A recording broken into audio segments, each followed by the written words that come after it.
Kepada semua yang berada dalam Dewan ini, kerajaan negeri untuk memberi pertimbangan kepada bantahan yang telah dibuat mengenai dengan kerja-kerja membina jalan di Jalan Nuri 7/4 bersambung ke Jalan Nuri 7/19 di mana kawasan kediaman rumah teres 1,5 tingkat di Kota Damansara.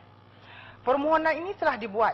Ini adalah salah satu daripada surat yang saya terima bahawa penduduk di kawasan kediaman rumah teres 1,5 tingkat ini membantah pembinaan jalan tersebut di mana jalan ini adalah bersebelahan dengan jalan di Sekolah Agama Rakyat yang berada di Seksyen 7 Kota Damansara.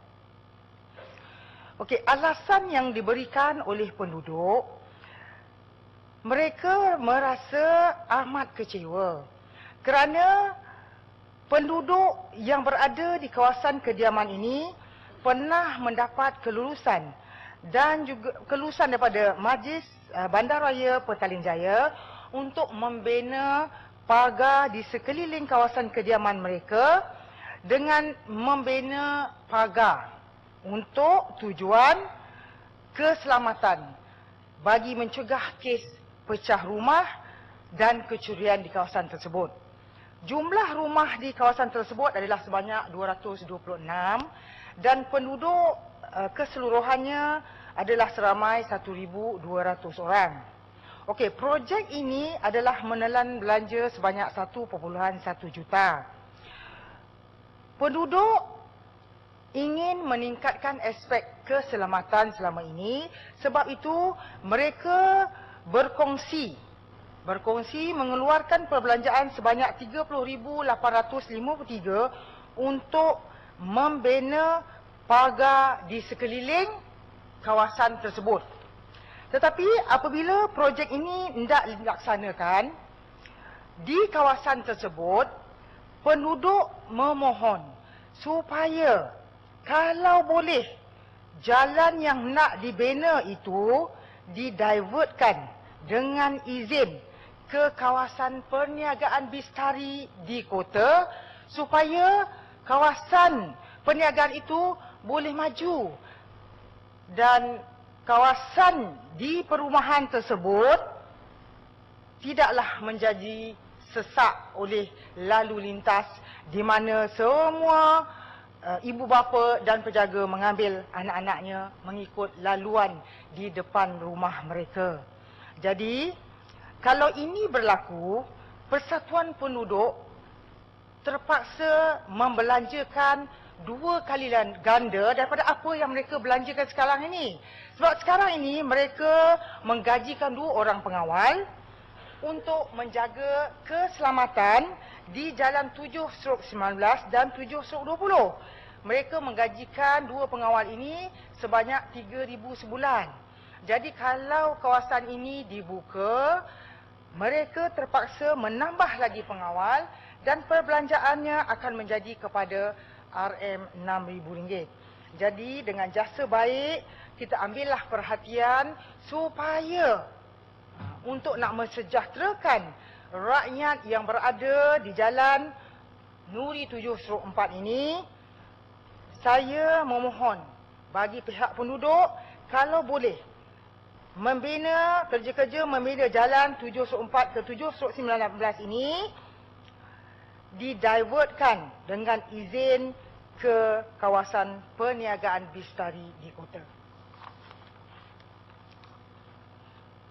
Saya juga ingin merujuk kepada beberapa ahli dewan yang telah mengeluarkan isu berkenaan dengan banjir.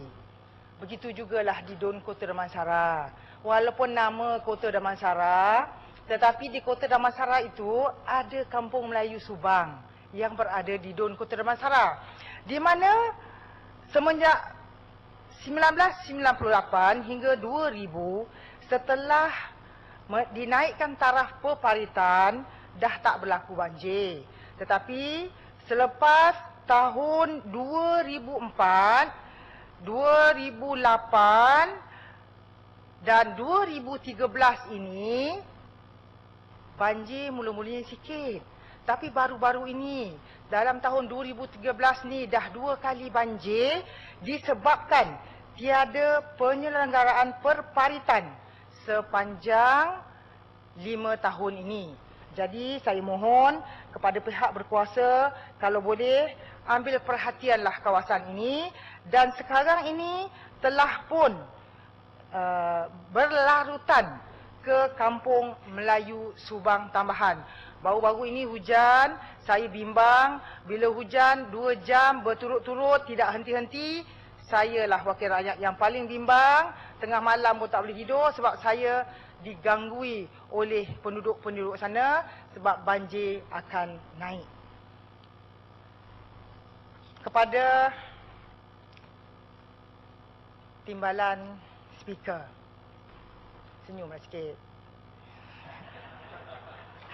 Oi, Skincan suka Saya sebenarnya itu saja isu yang saya nak bawa. Suspend. Tetapi sebelum nak mengakhiri perbahasan saya ada nak kata pantun tak pantun. Tapi saya tengok semua dah mengantuk kan? Marilah sama-sama dengar bicara saya. Ni bicara yang telah saya buat tadi. Dapat ilham. Boleh dengar? Boleh. Sri Muda nak mencelah. Sri Muda nak mencelah aja. Tak apalah. Terima kasih Tuan Kepala Speaker. Saya nak bertanya dengan Yang Berhormat Kota Damansara. Disebabkan masalah banjir yang disebutkan tadi banyak kali. Jadi adakah keperluan kita untuk memohon sedikit peningkatan kepada perbelanjaan ahli dewan itu wajar ataupun tidak? Kalau dapat ulas sikit bagi pada pihak Barisan Nasional. Terima kasih. Itu soalan tu ekskul jawab. Pandai nak pangkap. Setuju. Sebelum saya ujung aja. Dia itu yang tu kena lembut sikit, kan? Sebelum mengakhiri perbahasan saya, sama-samalah kita amati. Ini adalah keluhan dan nukilan penduduk Kota Damansara yang ingin saya sampaikan. Faham-faham ajalah dan terjemahkanlah dengan cara tersendiri. Kota Damansara kota sejahtera. Pusat refleksologi tumpuan semua. Rumah urut pun banyak merata-rata. Amoy dan Nyonya pun tersenyum menunggu sentiasa. Merawat, mengurut lelaki muda dan ramai yang tua-tua. Bila keluar je, muka semua ceria-ceria belaka. Itu bahaya senyum tu. Itulah bahaya. Tapi malangnya premis belesin ke tiada. Adakah kerajaan negeri arif dan peka? Apakah tindakan penguat kuasa menjaga kesejahteraan rakyat jelata? Saya minta penjelasan dia. Yang Berhormat, kalau ada aduan tentang rumah urut, beritahu tempatnya, beritahu lokasinya, bukan melalui pantun. Kalau nak bagi pantun, bagilah alamat dan pantun tu. Kalau tidak, macam mana kita PBT nak ambil tindakan? Okey, duduk. Singapura. Tindakan sebenarnya telah dibuat, boleh rujuk dengan semua PBT aduan pun telah dibuat. Tak ada masalah. Di Dewan ni saya cuma nak lontarkan saja. Okey. Jadi saya sebenarnya sebagai aduan wakil rakyat sentiasa, sebenarnya kami di Kota Damansara, untuk makluman semua sidang Dewan, saya sentiasa bekerjasama sebenarnya dengan ahli majlis. Ahli majlis di Majlis Perbandaran Petaling Jaya. Apa sahaja masalah yang kita hadapi demi untuk rakyat, demi untuk berbakti kepada rakyat, demi untuk kesejahteraan rakyat, kami sentiasa bekerjasama, tidak mengira apa sahaja, sama ada mereka itu, penduduk-penduduk itu ataupun masyarakat di tempat itu datangnya dari bangsa apa sekalipun ataupun dari parti mana sekalipun. Jadi saya merakamkan ucapan terima kasih sekali lagi kepada Timbalan Speaker yang telah memberikan peluang kepada saya dalam perbahasan ini. Terima kasih.